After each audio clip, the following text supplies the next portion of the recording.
one of the biggest spaces in downtown Chicago here at Union Station. Thank you to our partner at Amtrak for hosting us in this beautiful facility. I am so pleased that we were able to get members of the congressional delegation, the Federal Railroad Administration, the Union Pacific, the city, the county, and many other project supporters, including right here, my good friend, former Secretary Ray LaHood, all in one spot to commemorate this occasion, the first day of the 110-mile-per-hour service between Chicago and St. Louis. Yes.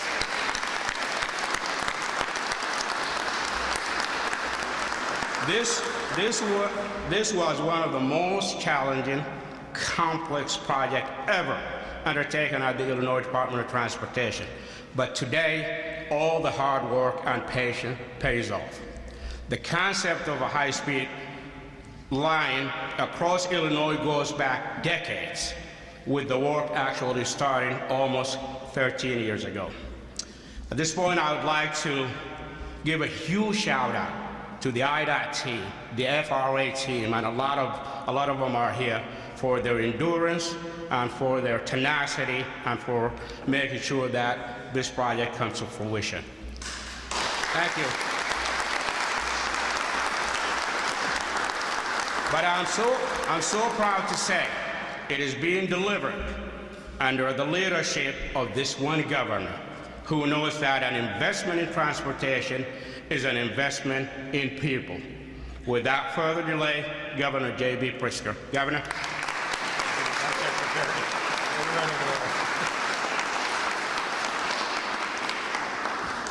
Well, thank you very much, Secretary Osman. Thank you for your leadership. Thank you to all of the federal and state and local and private sector partners for joining us this morning. It's a great day. I'm delighted to welcome you all to Chicago Union Station, one of the busiest transit hubs in the entire United States. After over a decade of anticipation, today, the first high-speed trains from Chicago to St. Louis took off for their 110-mile-per-hour journey. With this final piece of the transition to high speed, we've cut down on the travel times and boosted safety, reliability, and convenience along the way. Federal Rail Administration Deputy Administrator Jennifer Mitchell is here with us today, and I'm so proud to bring this project to completion under her leadership and that of the U.S. Department of Transportation and the Biden-Harris administration. I also want to thank Amtrak for carrying this project to the finish line through multiple presidential administrations, ensuring that Illinois' connectivity continues to lead and serve the nation. This moment also wouldn't be possible without the partnership of Union Pacific, represented here today by Senior Vice President Scott Moore. Investments like these not only connect our cities, they allow our residents to access new jobs and to start new businesses, and they bring neighborhoods and cities closer together to collaborate for the betterment of our entire region. Illinois is the only state where all 7 of the nation's largest railroads operate. That's a unique economic advantage recognized by employers across the globe, and it has helped our state attract and maintain quality jobs and to grow our transportation, distribution, and logistics industry to one of the nation's largest. By upgrading to higher speed service on Illinois' largest passenger rail line, we are solidifying our status as the transportation hub of North America. Now, I'd like to recognize and thank our terrific Illinois congressional delegation led by Senators Dick Durbin, who's here with us today, and Tammy Duckworth for shepherding the federal funds necessary for this project to our great state. Between the Federal Infrastructure Investment and Jobs Act and our own Rebuild Illinois Capital Plan, we're replicating this success from Cairo to Lake County. This is how you build jobs. This is how you gain economic opportunity. Rebuild Illinois includes over $1 billion to expand and improve our rail systems, including projects up and down the Chicago-St. Louis high-speed rail corridor. We're working with the federal government to extend passenger rail service to Rockford and to the Quad Cities, making improvements to passenger rail service between Chicago and Carbondale, and launching the Springfield Rail Improvements Project and CREATE projects that will benefit both freight and passenger transit. What's happening on our railways is just a microcosm of the monumental collaboration of the federal government, the state of Illinois, and local governments to modernize our infrastructure, creating jobs and shaping vibrant communities and connecting every corner of our state. With that, I'm very proud to turn it over to a longtime champion for Illinois and for high-speed rail, and a friend, our former United States Secretary of Transportation, Ray LaHood. Ray? Well, good morning, everyone. Thank you, Governor. And this facility we're in is a magnificent train station, been rehabbed and fixed up almost back to its original condition when it was first built. And I am delighted to have been considered to be a part of this by the governor and his staff. And the part I want to play here is to go back and retrace just for a moment the history of this investment. When we came into the job of DOT Secretary under President Obama in '09, President Obama, Vice President Biden, and then Chief of Staff Rahm Emanuel put $8 billion in the economic stimulus bill, which was $870 billion. And that $8 billion was 8 billion times more than had ever been invested in rail in the United States, because of President Obama's vision for implementing rail in America and improving rail in America. And also, it didn't hurt that his vice president got up every day in Wilmington and rode the train to the United States Senate and back home that night. These were the rail men of our generation. They were the visionaries. And if it hadn't been for that $8 billion, we wouldn't be standing here today, because that's the money that then we allocated to come to this project that will deliver thousands and thousands of students to universities all across central and southern Illinois, and deliver people from St. Louis all the way to Chicago. This is an important project because one of the visions that President Obama, Vice President Biden, and all of us had was to speed up the train, and that's really what these investments are allowing us to do. We couldn't have done it without Union Pacific, who really controls the rails, and we worked with them, we reached agreements, and then also our friends at Amtrak, who deliver the service every day to so many people. We all know that Illinois is a railroad-centric state, maybe more than any other state in the country. And this is a capstone now for passenger service for people from northern to southern Illinois and southern Illinois to northern Illinois. The other person who had a great vision is Governor Quinn. He and I worked very closely on this. He really wanted to make sure that Illinois was getting its fair share of rail dollars, and we worked very closely with Governor Quinn and his staff, and he deserves an awful lot of credit too for his vision for rail. I want to say a word about the vision that I think Governor Pritzker has had for transportation. I know a little bit about transportation, and I know if you don't have the leadership at the top the way we had the leadership at the top with President Obama, Vice President Biden, when it comes to rail in America, we've had the leadership at the top, and it's been bipartisan. When that transportation bill was passed and the gas tax had to be raised, it was Governor Pritzker's leadership. And I'm very proud, too, that some Republicans in the General Assembly voted for that bill.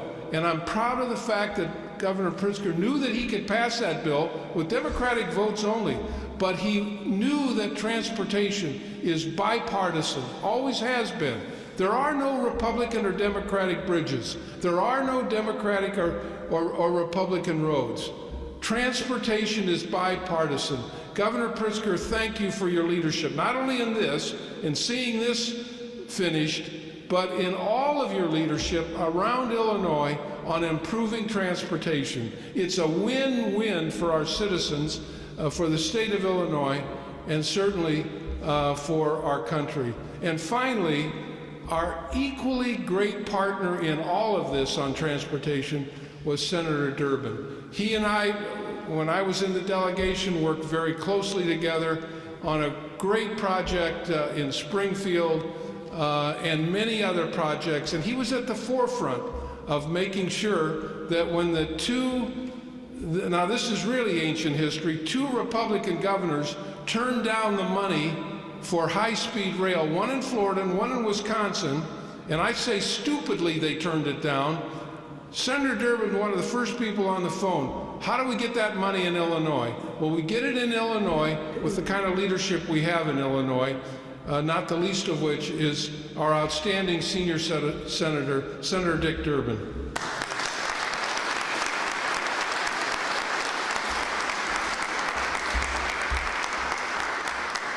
Thanks, Ray LaHood. Let me acknowledge some members of the Illinois congressional team who've arrived.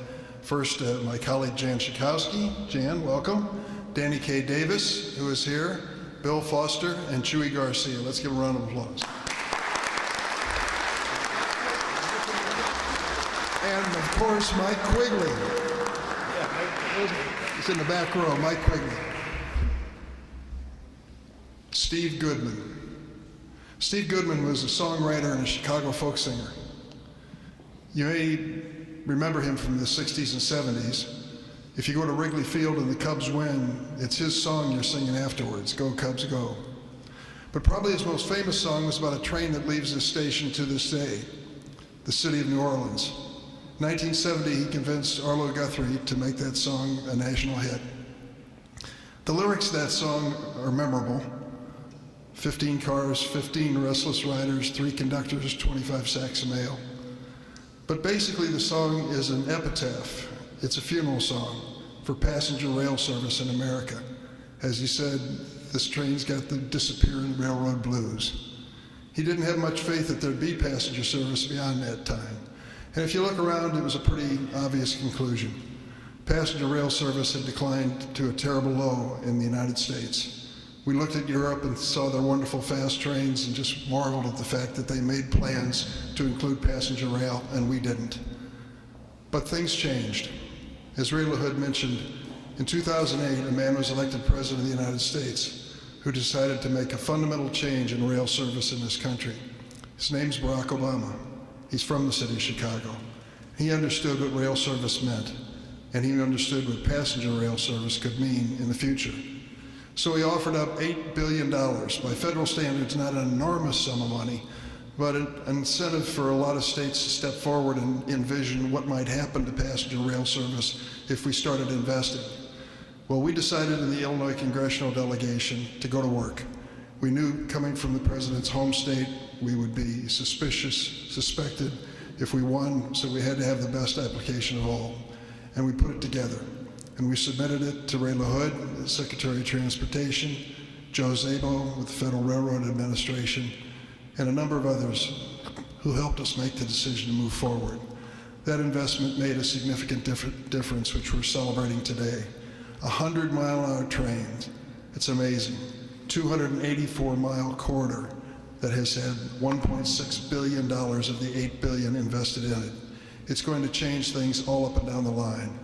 We understand that that's an investment in the future. And we also understand that we've got to work together, not only bipartisan, but federal and state. I want to salute Governor Pritzker. The trains sponsored by the state of Illinois that are on this route make a real difference. Last night, I dropped my wife off here at the station. She took the train back to Springfield. I asked her this morning, how was it? She said it was packed, and it's packed almost every day. People understand what we have here, quality service, passenger-oriented service that can make a difference in individual lives and make a difference in our economy. So it's been an honor to be part of this effort to make sure that Illinois got its fair share of the federal funds. I want to thank all those who participated in making it possible, but remember, it was President Obama who rejected that stereotype that America couldn't have quality passenger trains. I'm glad he had the initiative to move forward, and we've been able to be part of that process. We've had state and local officials. I mentioned the governor was certainly committed to this, but we've also had local officials who've made a difference as well. Toni Preckwinkle is president of the Cook County Board. She has been committed to this transportation project. It seems like every time I meet her, it's at Union Station. So there's clearly an interest in that field. I thank Toni for being here today and introduce her to you, the President Toni Preckwinkle of the Cook County Board of Commissioners.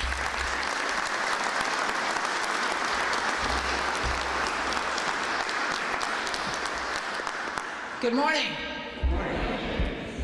I'd like to thank Governor Pritzker, Secretary Osmond, and the staff at IDOT for their leadership and dedication to this project, as well as Secretary LaHood and Senator Durbin for their federal support that helped make it possible. I want to acknowledge and thank Ray Lang of Amtrak, Union Pacific Senior Chief Administrative Officer, that's a mouthful, Scott Moore, and FRA Deputy Administrator Jennifer Mitchell.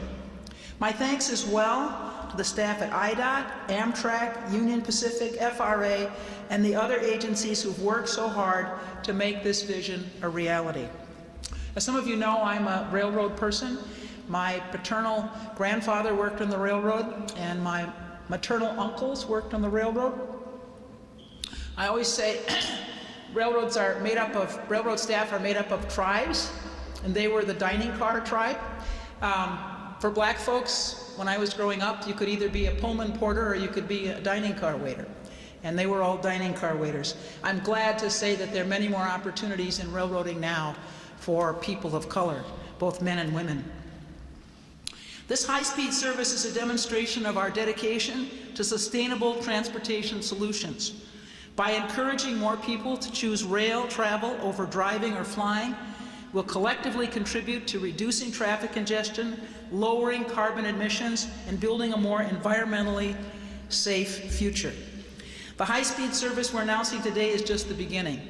The same partners here today are also working on the Chicago Hub Improvement Program to modernize Union Station, making it more convenient and pleasant for customers, as well as making key improvements around the region to allow Union Station to handle more trains.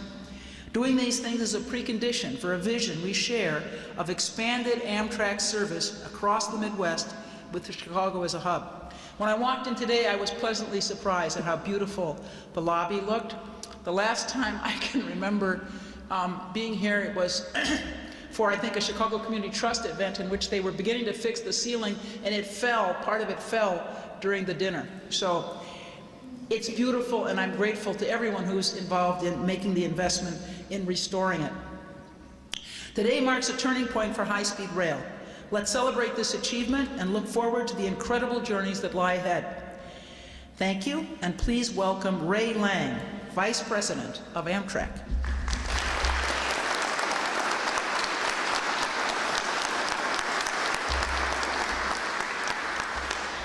Thank you all. Thank you, President Preckwinkle, for that introduction and for everyone's wonderful remarks here.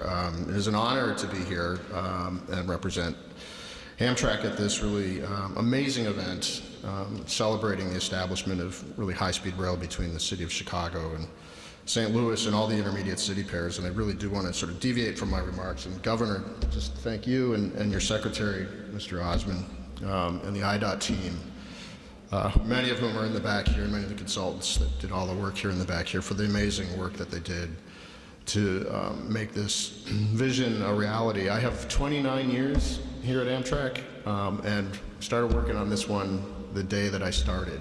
So It's a very emotional day for me, and it's wonderful to see it come into reality. It really is. It's a wonderful corridor, one we should be very proud of. I bring you all greetings from our chairman, Tony Kosha, from our CEO, Stephen Gardner, who could not be here today, and from my boss, our president, Roger Harris, and the 20,000 Amtrak employees around the country, several of whom are here with us today. They are just as excited as I am and just as emotional as I am about this amazing day, and have, graciously chosen me to be the Amtrak rep to speak at this wonderful event. Lastly, one more person I will introduce, the Chairman Emeritus of the Amtrak Board of Directors, who's Senator Durbin. Thank you, Senator. Nominated to our board, Tom Carper. Raise your hand, Tom.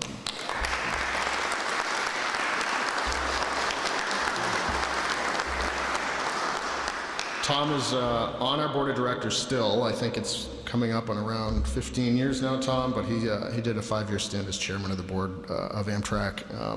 And I first met him when he was mayor of little old Macomb, Illinois, and we're just thrilled for his longstanding leadership here at Amtrak. We're really here this morning to celebrate what my boss, our president, Roger Harris, describes as a makeover of our service between Chicago and St. Louis. The IDOT, Amtrak, and Union Pacific team have delivered travel times now that will make a real difference to the Amtrak customers. With speeds on much of the route up to 110 miles per hour, we will now bring Bloomington Normal to under 2 hours travel time between Chicago and Bloomington Normal and Illinois State University. Springfield will now be less than 3 miles from downtown Chicago, so our members of the Illinois State Legislature who are here in the room, you have a much quicker travel time between downtown Chicago and Springfield, and then ultimately St. Louis will be now under 5 hours.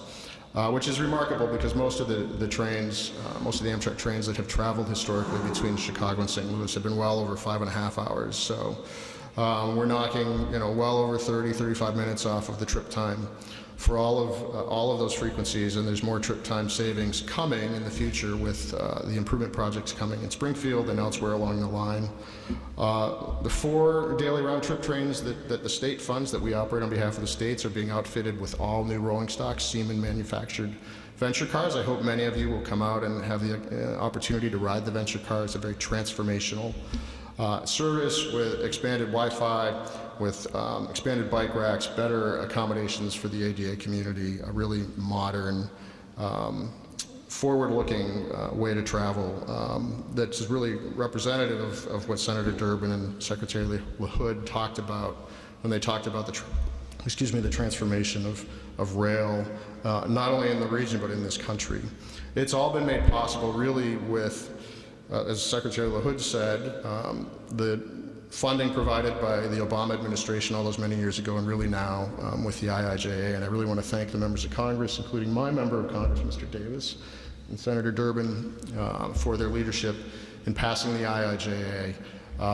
The future is really bright with the IIJA and the $66 billion, which is putting into this mode of transportation and assuring us that these kind of investments will continue in the future. So I'm optimistic, I'm thrilled, I'm honored to be here today. I want to turn it over next to our partner in providing the service for the state of Illinois, Mr. Scott Moore from Union Pacific Railroad. But everybody, please come out and ride the trains today, all aboard.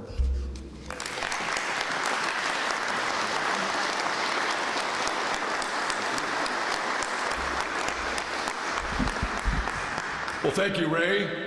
Governor Pritzker, Senator Durbin, secretaries, it is my pleasure to be here today representing Union Pacific Railroad, my CEO, Lance Fritz, and our 32,000 employees. And obviously, when a railroader takes the mic, there's a little history to start with. And you think about 174 years ago, in 1849, they started building a railroad from Alton to Chicago. And of course, Union Pacific in Illinois, there's that little fact of that old Illinois railroad lawyer who became president in 161 years ago this week, signed the Pacific Railway Act that created Union Pacific Railroad, which ultimately built the Transcontinental Railroad, celebrated the Golden Spike in 1869. Now, there was hundreds of years of the heyday of passenger rail on Union Pacific. And Senator Durbin, you painted the picture well with the city of New Orleans of ultimately what that became. But we're here to celebrate the day. Because over the last 50 years, there's often times where how do the freight railroads and passenger railroads work together? You know, I didn't negotiate this deal. I was out on the West Coast working in California. And I told the governor about then, they go, those folks in Illinois are on to something. They're going to have something that they are going to celebrate connecting an urban core to urban core in their careers. And that's what we're doing here today. They'll have something great in California, but the common sense in the Midwest made sense. And this is how freight railroads and our passenger partners can move forward in the 21st century. And that's why I'm here on behalf of Union Pacific to celebrate. And with that, I'd like to turn the microphone over to Jennifer Mitchell, Deputy FRA Administrator here from Washington, D.C.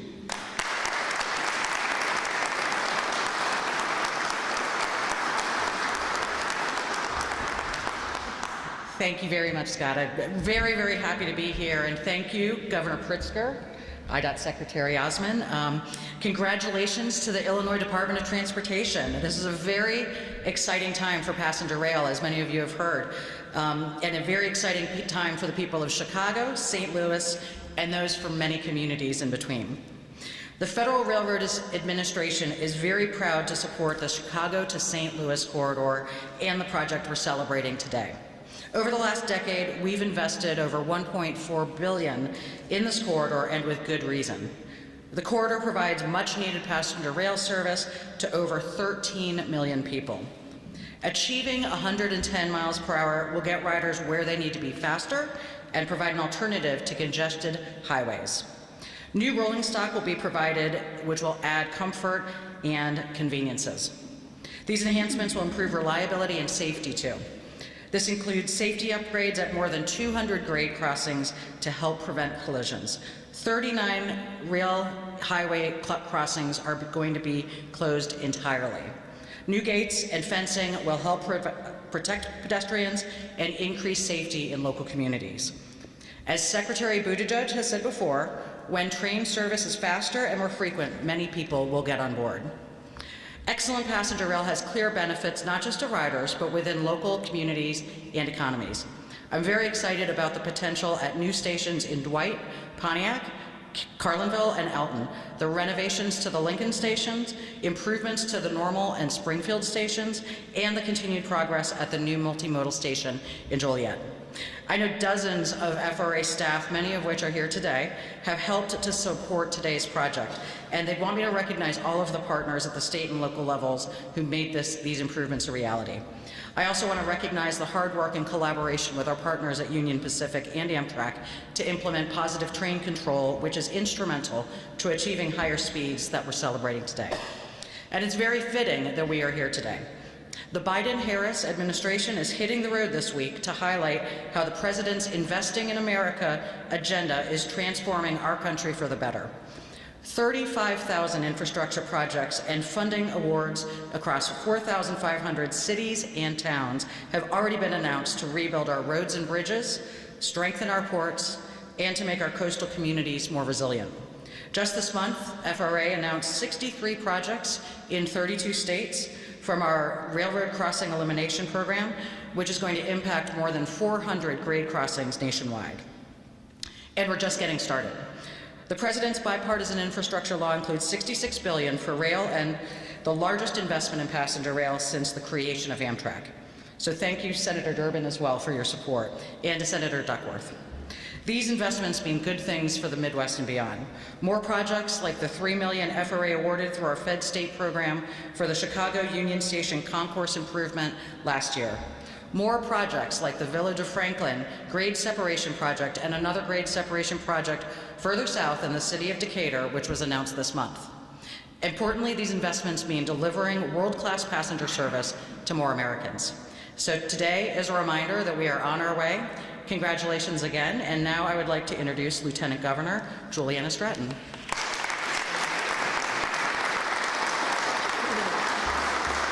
Good morning, everyone. I'm Lieutenant Governor Juliana Stratton, she, her pronouns, and thank you, Jennifer, for that warm introduction and for your steadfast leadership and expertise as Deputy Administrator of the Federal Railroad Administration. Since all of our other speakers have had a chance to introduce themselves, in the interest of time, I just want to thank everyone here, fellow elected officials, agency leaders, and distinguished guests, for their hard work ensuring we have the infrastructure to connect and grow. It is so great to stand alongside Governor Pritzker and all of you to celebrate this milestone in high-speed rail service. This is a defining moment in not just moving people, but moving our entire state forward. When we invest in efficient and reliable transportation, we're really building an even stronger economy that opens doors to economic opportunities and strengthens our ties to each other. As this Amtrak train makes its way to St. Louis, it demonstrates the power of collaboration and all we can accomplish when we join forces at the federal, state, and local levels. This is what we mean when we say that Illinois is at the center of everything. We are proud of our legacy as the heartland of transportation in North America, and we will continue paving the way to deliver transportation improvements that uplift every region of our state while prioritizing safety. You know, I often quote an African proverb that says, if you want to go fast, go alone. But if you want to go far, go together. But I think I'm going to revise it today and say, if you want to go fast and far, take Amtrak's high-speed rail through Illinois.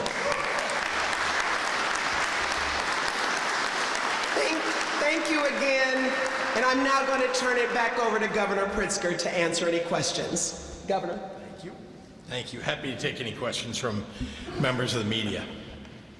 Governor, Dan. Facing criticism from Congressman Garcia and other over your decision to relate to enrollment in the immigrant health care program, the members of the legislative Latino caucus. You suggested yesterday that they knew what was coming, they knew what the changes you were going to make were. Is it political posturing on their part? Are they, just saying this to be specific? Or where do you think the criticism comes from? And one more, sorry. Is it fair to shift some of the cost of that program onto President Preckwinkle and the taxpayers of Cook County? Look, we've all worked together to make sure, and we're talking about the Congress people as well as our members of the General Assembly and everybody who cares about this program to provide health care, to provide this program for 63,000 people in the state of Illinois, and we're continuing to do that. In fact, there's room for a few more within the program and within the budget. Remember that the General Assembly provided $550 million for this program for FY24. That's about $300 million more than we had originally proposed in our budget. That's a good thing, and we need to make sure that we're living within our fiscal limits within the state of Illinois. That's something that wasn't done for a lot of years in Illinois, and now here in 2023 and going into our fiscal year 2024, balancing the budget, making sure that we're paying our bills and expanding and providing undocumented immigrants with health care that's like Medicaid is an important thing for us to continue to do. But is it fair to, change the reimbursement rates for Cook County? That's obviously going to cause some problems going forward. Well, you have to remember that we provide a certain Medicaid rate for people on Medicaid, and the rate that was being provided to Cook County was a super rate above that Medicaid rate. And so all we're doing is bringing Cook County back into line with all the other jurisdictions in terms of the Medicaid rate that's being paid for undocumented immigrant care. Sarah. Governor, can you just comment on the passing of Jim Brown? I'm sorry. The passing of Jim Brown. Yeah. As some of you know, a great philanthropist and businessman here in the city of Chicago, Jim Crown, passed away yesterday. He was a good friend to many. Beyond just people in the business community, he cared deeply about this city and about the people of the city. He was a tremendous philanthropist, supporting programs for people who had been left out and left behind. And someone who just on his own time and with his own heart reached out to help so many people across the city. to meet with me and with the mayors over a number of years to make sure that everybody's heading in the right direction in terms of lifting up the entire city of Chicago. It's a great loss for all of us, and for me and for my family, who were friends with him and his family. I want to make sure that I send my condolences and my full heart to all the members of the Crown family. Actually, one transportation question and one for Senator Durbin. The transportation question is, we've had, over the last couple of weeks, problems with the positive train control, and that's caused some delays on Metro, I know, plus the occasional freight delays. How much of any of that could affect the efficiency and the speed of this new service? I'll turn it over to an expert. And the buckets would pass. It would definitely. I'm going to phone a friend too. So, John. So on the PTC, I think we have started that in 2015. 2015 time frame for this line. My recollection is that's how we started for the 90 mile an hour. Then we upgraded that. So would you elaborate? Yeah, absolutely. So PTC was started. First of all, John Oimoin, he's the Deputy Director for Rail for IDOT. Thank you, Secretary. So working very closely with Union Pacific and with Amtrak on implementing PTC on this corridor. It is something that was taken wholeheartedly to have implemented within the corridor. What we did was we took incremental steps. We brought it up to 90 miles an hour. We brought speeds up to 90 miles an hour, got that running successfully, then tested at 110 miles an hour to successfully today, where we're moving forward with implementing the new schedule with PTC being implemented along the entire high-speed rail corridor. Thank you. And then Senator Durbin, just a quick question. How concerned should we here in the United States be about the reports that we are getting out of Russia about this inner trade? Vladimir Putin is paying a heavy price for the invasion of Ukraine.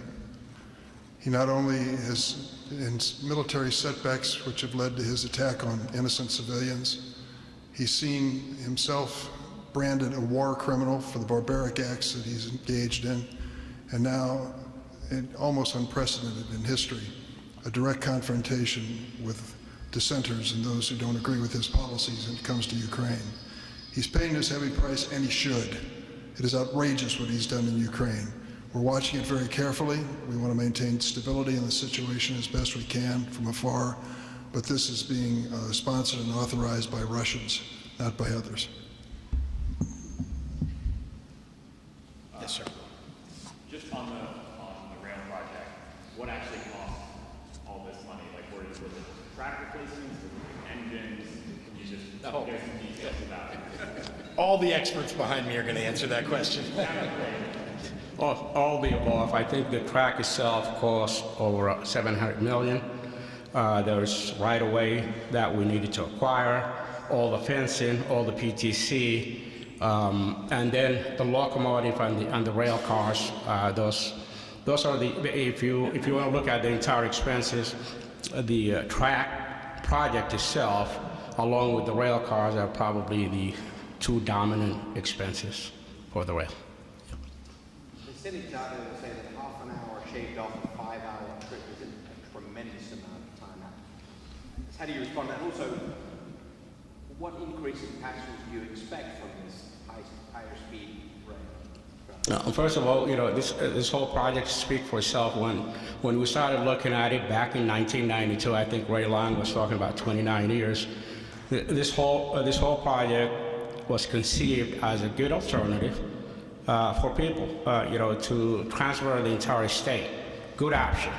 So it's going to be less than 5 hours for us to make it from here all the way down to St. Louis. We project that we're going to even save some more, because there is still a little bit of modeling we are doing between Alton and East St. Louis, and between Joliet and Union Station here too. So I don't know if that answered your question.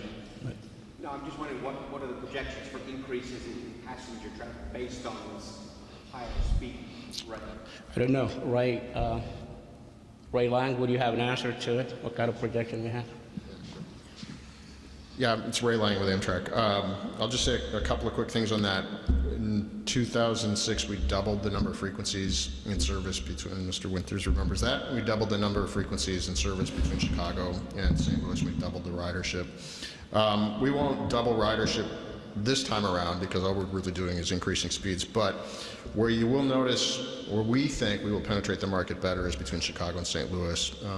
The capacity right now on the trains is, we have very high ridership between Chicago and Springfield, and it drops off after Springfield. We really think that now we're begin to penetrate that market in a meaningful way south of Springfield, and really begin to compete really with the aviation industry between St. Louis and Chicago. So that's where we'll see the increases.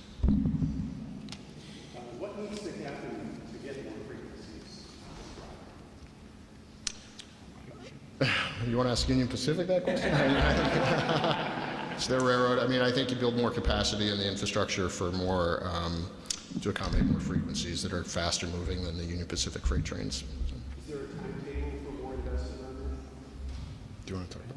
Well, Jennifer. I mean, everybody be nice to Jennifer. She's got the check. I'll answer this, and I'll leave it to others to answer. The state of Illinois, has submitted an application for the FRA's Corridor ID program, to apply for federal funding to do planning for more frequencies and improved infrastructure on that service. We're awaiting the results of that. I don't know, Omer, if you want to say anything, or Jennifer, if you want to say anything. She can't. So. We are just waiting on the federal government to make announcement, and we are hopeful. That's all I'm going to say, I guess. Go ahead. Yeah, and absolutely, what both Ray and the Secretary said, that's the first step for us to take that forward. That planning would come out of that study that's done. We would then engage with the host railroad, with our partners at Union Pacific, to move that forward. Just some of the technical things that we would do is start that modeling process, understand what the rail traffic is, and what would happen if we added additional trains into what Union Pacific is running, and ultimately what we would want to run for additional frequencies. So I'm going to take the podium back. And just before I take the last question, I just want to make sure all of you know that there are some state-owned Amtrak Midwest cars that are available for tours on Track 1. So right after this, feel free to go take a tour. Sarah. Can you tell us anything more about our President Biden's visit on Wednesday? Only that we're excited to have him come to town, and of course we'll have a very successful fundraiser for him with a ton of support. I mean, he is well liked in Illinois and in Chicago, and there are lots of folks who are stepping forward to help his reelection campaign. Can I just ask one more on the health care for undocumented residents? Sure. I know that there's, among all the Latino caucuses, also doctors, they all claim this is actually going to cost the state more because you're denying access to preventive care. So can you kind of address that? Sure. I think we all understand that if people can get preventative care, that keeps us from spending more money later on, and of course keeps people healthy. And that's my goal. And that's the goal of the Latino caucuses and of the broader community of advocates. Always, when we talk about universal health care, which is something I believe in, that we talk about wanting to do that, but of course we have to do it within the limits of our revenues and making sure that we're balancing the budget. And so this year, as we've now expanded this program through 63,000 people and more that are signing up even now, we're providing that kind of basic health care, right? There's a free doctor visit, there's free pharmaceuticals when people are prescribed prescription drugs, and those are things that will prevent worse health effects that may come from not having that kind of coverage. So we're pleased at the kind of coverage that we're going to be able to provide. Again, we're trying to put it in a Medicaid type framework, which it was not in before. And believe that preventative health care is the best way to go about it. I wish we could provide health care literally for everybody in this country, and we ought to be able to do that. But we need to work toward it ratably every year, as I have as governor of the state of Illinois. Thank you so much. Thank you.